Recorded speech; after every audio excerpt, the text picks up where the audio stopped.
আসসালামু আলাইকুম। Hello viewers, কেমন আছেন সবাই? আমি আজকে আপনাদের আবার নতুন একটা রেসিপি নিয়ে হাজির হয়েছি। আমি আজকে আপনাদের দেখাবো লং এগ রোল। এটা অনেকে এগ রোল বলে, আবার অনেকে এটাকে ইউরোপিয়ান এগ রোলও বলে। এটা দেখতে খুব কঠিন মনে হলেও আসলে খুবই ইজি একটা রেসিপি। তো আমি আপনাদের আজকে লং এগ রোল তৈরি করে দেখাবো। লং এগ রোলের তৈরির জন্য আমি প্রথমে আপনারা দেখতে পাচ্ছেন কিছু ডিম নিয়েছি। এবার আমি ডিমটাকে ফাটিয়ে নেব। এটা কিন্তু খুবই সাবধানে করতে হবে, কারণ কুসুমটা কিন্তু কোনোভাবেই ফাটানো যাবে না। এটা আমি বলতেছি কিন্তু খুবই সাবধানে করতে হবে, কারণ কুসুমটা ফেটে গেলে কিন্তু আপনার এগ রোলটা তৈরি হবে না। আমি সাদা অংশটা আর কুসুমটা আলাদা করে নিব।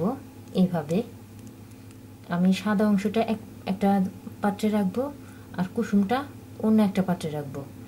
আমি কিন্তু আবারও বলছি, কুসুমটা ফাটানো যাবে না কোনোভাবেই। ফেটে গেলে এগ রোলটা কোনোভাবেই তৈরি হবে না। আপনারা দেখতে পাচ্ছেন আমি কিন্তু ডিমটা ভেঙে এভাবে কুসুম এবং সাদা অংশটা আলাদা করে নিয়েছি।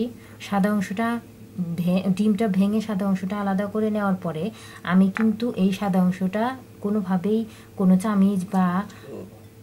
চামিচ বা হাত দিয়ে ফাটিয়ে নিইনি। এটা যেভাবে ভেঙে নিয়েছি শুধু সেভাবেই আমি একটা পাত্রে এটা ঢেলে দিব। আমি একটা পাত্রে ঢেলে দেওয়ার জন্য এরকম একটা স্টিলের গ্লাস ইউজ করেছি।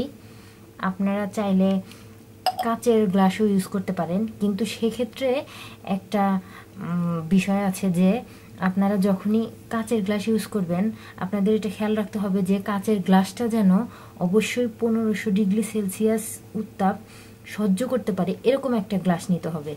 তো এরকম গ্লাস সাধারণত কোনো আপনারা ল্যাবরেটরিতে পেতে পারেন, কিন্তু সাধারণভাবে যে গ্লাস আমরা ইউজ করি বা ক্রোকারিজের দোকানে যেসব গ্লাস আমরা পাই সেসব গ্লাস কিন্তু এতটা উত্তাপ সহ্য করার মতো নয়। তাই আমি এই গ্লাসটাই ইউজ করেছি। আপনাদের কাছে না থাকলে আপনারা স্টিলের এরকম গ্লাস ইউজ করতে পারেন। আমি এই গ্লাসটার মধ্যে এই সাদা অংশটা ঢেলে দিচ্ছি। এটা কিন্তু হাত দিয়ে কোনোভাবেই ফেটিয়ে নেওয়া যাবে না, আপনারা এটা খেয়াল রাখবেন। আপনারা দেখতে পাচ্ছেন আমি একটা পাত্রের মধ্যে পানি নিয়েছি। তো আমি এর মধ্যে যে পানিটা নিয়েছি এটাকে প্রথমে এমনভাবে গরম করেছি যেন সেটা হাতে সহ্য হয়, একদম সর্বোচ্চ সহ্য হয় যেরকম সেরকম পানিটা গরম করতে হবে। তারপর চুলার আঁচটা একদম কমিয়ে দিতে হবে, যেন পানি যেরকম আমি গরম করেছি সেই পানিটা যেন সবসময় সেই পরিমাণ গরমই থাকে, একদম তার চেয়ে যেন কমে না যায় অথবা তার চেয়ে যেন বেড়ে না যায়।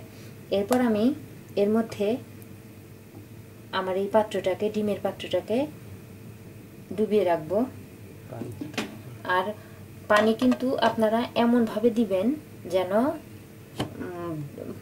ডিমের লেভেল এবং পানির লেভেলটা একদম সম পরিমাণে থাকে। এরপর আমরা 30 মিনিটের জন্য এটাকে ঢেকে রাখবো। আমরা এভাবে আস্তে আস্তে এটাকে কেটে বের করে ফেলবো। দেখতে পাচ্ছেন, আপনারা খেয়াল করেছেন আপনাদেরকে আমি আপনাদেরকে আগে বলেছি যে আমরা সাদা অংশটা কিন্তু যখন এর মধ্যে দিয়েছিলাম তখন কিন্তু এটাকে কোনোভাবেই বলেছিলাম যে ফেটিয়ে নেওয়া যাবে না, কিন্তু আমরা কুসুমটাকে কিন্তু এখন কাঁটা চামচ দিয়ে এভাবে ভালোভাবে একদম ফেটিয়ে নেব। আমার কুসুমটা একদম ভালোভাবে ফাটানো হয়ে গেছে। এবার আমি কুসুমটা এর মধ্যে এভাবে ঢেলে দিব। আমাদের এটা এরকমভাবে কুসুমটা এর মধ্যে ঢেলে আমরা এখন এটাকে আবার চুলার পাত্রের মধ্যে বসিয়ে দেব। আর আপনারা কিন্তু কুসুমটা এর মধ্যে ঢালতে খুবই সাবধানতা অবলম্বন করবেন, অথবা আপনারা যে কোনো টিউব ইউজ করতে পারেন যেন ডিমের চারপাশে লেগে না যায়, এটা আপনারা খেয়াল করবেন। তো টিউব ইউজ করলে হয়তো আপনাদের একটু সুবিধা হবে।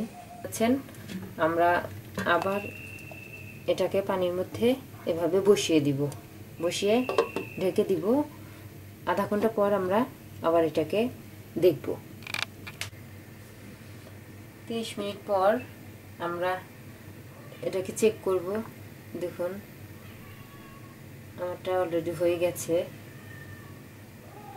আমি এখন এটাকে নামিয়ে ফেলবো।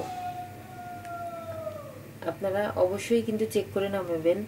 যদি নরম থেকে যায় তাহলে কিন্তু আরেকটু সেদ্ধ হতে দিবেন।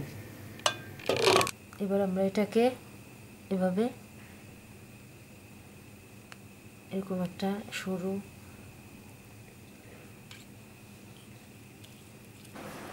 আপনারা খেয়াল করছেন, আপনারা যে পাত্রটা বা কাঁটাটা নেবেন সেটা কিন্তু এরকম একটু সামান্য ফুটো থাকতে হবে, না হলে ওঠানো যাবে না রোলটা। এভাবে হাত দিয়ে এরকম করে আপনারা এটা উঠিয়ে ফেলবেন।